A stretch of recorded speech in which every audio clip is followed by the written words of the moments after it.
하루 10분 디지털 경제 뉴스 디지털투데이 데일리픽입니다. 과학기술정보통신부가 전국 시내버스에서 공짜로 데이터를 이용할 수 있도록 무료 와이파이 서비스를 세계 최초로 설치했습니다.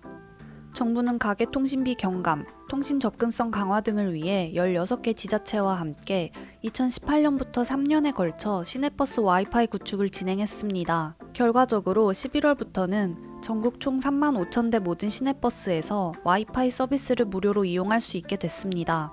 지난 1년 반 동안 시내버스 와이파이를 약 4억 2천만 명이 이용했습니다. 데이터 사용량은 1만 6천여 테라바이트에 달했습니다. 주로 출퇴근 시간인 오전 7시부터 9시까지, 오후 5시부터 8시까지 사용량이 많았습니다. 버스 한 대당 월 평균 55.3GB 트래픽이 발생하고 있고, 전국 시내버스 중 데이터 트래픽이 가장 많은 곳은 부산 지역인 것으로 나타났습니다. 과기정통부는 시내버스 와이파이 전국 구축에 따라 국민들의 무료 데이터 이용을 통한 경제적 효과가 향후 3년간 최대 2,200억 원에 이를 것으로 예상했습니다.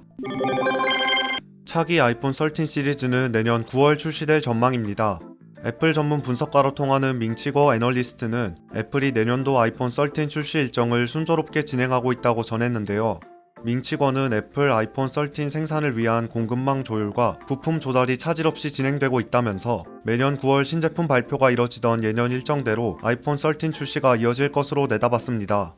올해 아이폰 12 시리즈는 코로나19 팬데믹으로 인해 한 달 이상 출시가 연기된 바 있습니다. 아이폰 12와 아이폰 12 프로는 10월 23일 출시됐고, 아이폰 12 미니와 아이폰 12 프로 맥스는 2달 가까이 지연된 11월 13일에나 제품을 출시할 수 있었습니다. 차기 아이폰 13 시리즈에는 현재 A14 바이오닉 프로세서보다 한 단계 더 발전한 A15 바이오닉 프로세서가 장착될 예정이라고 합니다.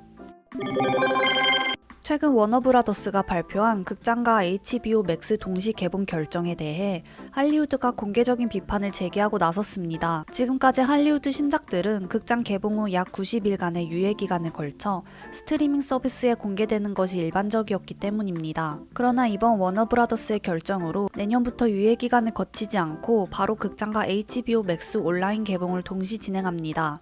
헐리우드 내부 소식통에 따르면 이번 워너브라더스의 온 오프라인 동시 개봉 결정은 영화 제작사와 사전에 논의된 사항이 아니며, 제작자들은 워너브라더스로부터 일방적인 통보를 받은 것으로 알려졌습니다. 특히 온 오프라인 동시 개봉 결정에서 극장 티켓 판매에 대한 보상 계획이 빠진 것이 할리우드 제작사들의 반발을 사고 있습니다.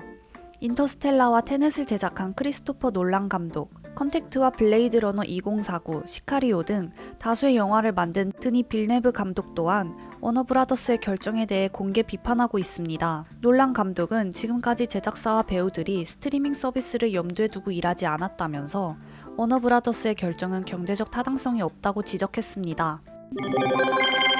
모바일 상품권 유효기간이 1년 이상으로 늘어났습니다.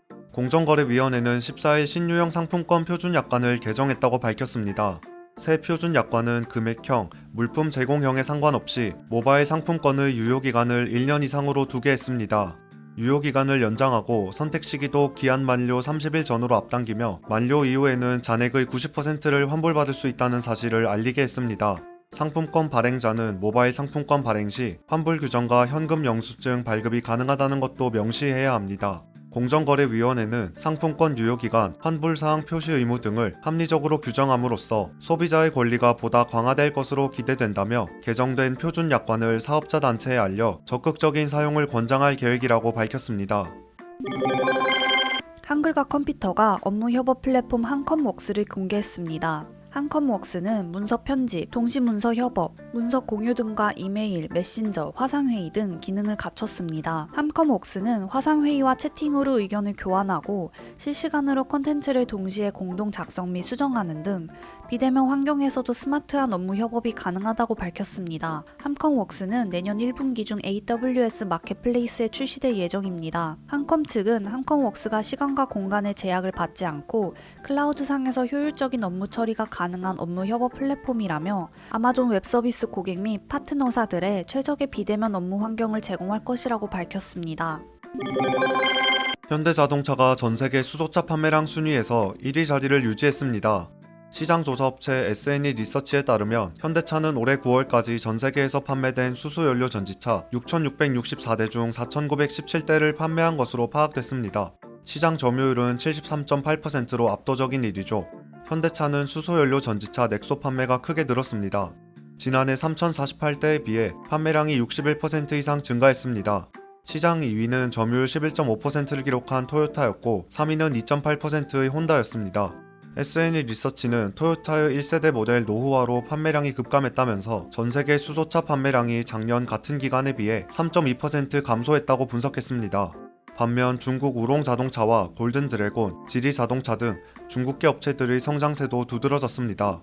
S&E 리서치는 현대차가 안정적으로 넥소 판매를 이어가고 수소 전기 트럭인 엑시언트 판매를 본격화하면서 당분간 세계 수소차 시장의 성장세가 지속될 것으로 내다봤습니다. 다만 올해 12월 출시한 도요타의 2세대 모델이 내년 초 미국에도 출시되면서 변수로 작용할 수 있을 것으로 전망했습니다. 한국자동차연구원은 테슬라 자율주행 서비스의 특징으로 주행 데이터와 독자적 기술, 그리고 카메라를 활용한 이미지 기반 사물 인식을 꼽았습니다. 테슬라는 자사 고객의 주행 패턴과 돌발 상황 데이터를 수집해 경쟁사들보다 압도적으로 많은 주행 데이터를 축적해 놓은 상태입니다. 누적 주행거리 데이터는 80억 킬로미터에 달하는 것으로 알려졌죠. 테슬라만의 독자적 기술도 차별화되는 점입니다. 테슬라의 모든 차량은 도조라고 불리는 슈퍼컴퓨터에 연동됩니다. 이를 통해 자율주행에 필요한 높은 수준의 인식, 판단, 제어 기술력을 갖추고 있죠. 테슬라는 또 카메라만으로 물체의 깊이를 측정해 3차원 형상을 구현하는 영상인식 기술을 가지고 있습니다. 레이더 센서를 활용한 라이더 방식보다 비용이 적게 들어 경제적이라는 장점이 있습니다. 테슬라가 지난 10월 일부 고객을 상대로 시작한 자율주행 서비스는 미국 자동차 공학회 분류상 레벨 2 수준에 해당합니다. 신호등과 정지 신호, 제한 속도를 인지하고 회전 로터리에 진입하거나 비보호 좌회전이 가능한 수준이지만 운전자의 감시와 통제가 항상 필요하다고 합니다. 방역당국은 최근 코로나19 확산세가 이어질 경우 하루에 최대 1,200명의 확진자가 나올 수도 있다고 전망했습니다. 정은경 중앙방역대책본부 본부장은 정례 브리핑에서 일요일 기준으로 감염 재생산 지수를 1.28 정도로 보고 있다. 환자 수로 추계해보면 950명에서 1,200명 사이의 환자가 발생할 것으로 예측된다고 밝혔습니다. 감염 재생산 지수는 확진자 한 명이 주변의 몇 명을 감염시키는지 나타내는 지표로 1.28은 확진자 한 명이 1.28명을 감염시킨다는 의미입니다.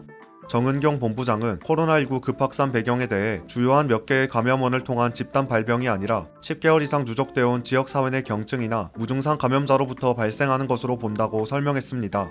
정은경 본부장은 다만 사회적 거리두기 실천과 다양한 방역 조치를 통해 확진자 수를 줄일 수도 있다고 강조했습니다. 보다 철저한 사회적 거리두기 실천을 통한 국민 개개인의 방역 협조를 당부했습니다. 행복한 하루 디지털투데이였습니다.